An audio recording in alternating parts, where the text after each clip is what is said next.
Most people think Cash App Borrow is broken when it disappears, but the biggest mistake you need to avoid is assuming it is a technical glitch. Because in most cases, it is not a bug at all. It is a visibility issue based on eligibility. In this video we are breaking down why Cash App is not letting you borrow in 2026, and how to fix it step by step. Let's start with the basics. Cash App Borrow is a feature that only appears for selected users. That means if you cannot see it, your account either does not qualify yet, or the feature is temporarily unavailable for your profile. Now here's where it gets interesting. Cash App does not show borrow to everyone at the same time. It uses internal trust scoring based on your activity, deposits, and account behavior. Let's break it down clearly. First reason is account eligibility. If your account is new, or rarely used like Alex's account, borrow will not appear at all. Cash App needs time to evaluate your financial habits before unlocking it. Second reason is direct deposit activity. Users who receive regular paychecks through Cash App are more likely to see borrow.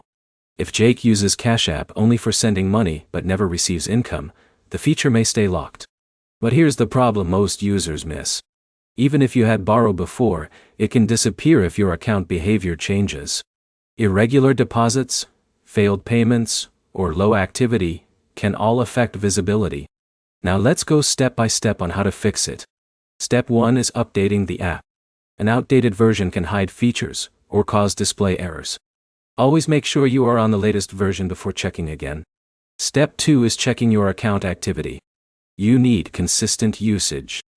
That means sending, receiving, and maintaining a stable transaction history over time.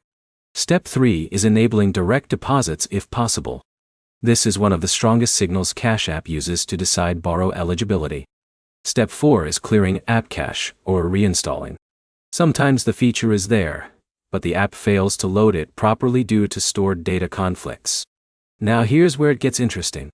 In some cases, borrow is simply not available in your region or account category at that time. That means no fix will force it to appear immediately. It has to be unlocked gradually. In a minute, I'll show you the fastest way to check if your account is still eligible or fully restricted. Now, let's simplify everything. If Cash App is not letting you borrow, it is usually due to eligibility, low account activity, missing direct deposits, or temporary feature restrictions. It is rarely a technical problem. The real solution is building consistent financial activity inside the app and waiting for the system to update your status. Let's summarize clearly. Cash App Borrow only appears when your account shows stable usage, regular deposits, and responsible behavior. If it disappears, it is almost always tied to eligibility, not an error. If this helped you understand the issue, make sure to like the video, comment your experience with borrow, and subscribe for more simple Cash App fixes.